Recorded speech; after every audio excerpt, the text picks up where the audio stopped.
እንኳን ለጌታችንና ለመድኃኒታችን ለኢየሱስ ክርስቶስ የትንሣኤ መታሰቢያ በዓል በሰላም አደረሳችሁ።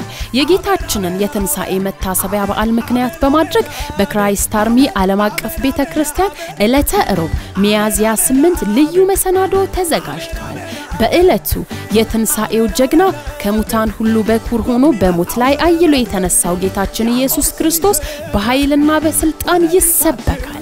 የእግዚአብሔር ሰው ነብይ እዩ ጩፋም በስፍራው ላይ ይገኛል። የአምልኮ መስዋዕት ለስሙ ይቀርባል። ተወዳጆቹ ዘማሪያንም ዘማሪ ሳኮር ንጉሴና ዘማሪት ሊዲያ ደረሰ በስፍራው ላይ ይገኛሉ። ድራማዎችና ስነ ጽሁፎች ትንሣኤውን ያውጃሉ።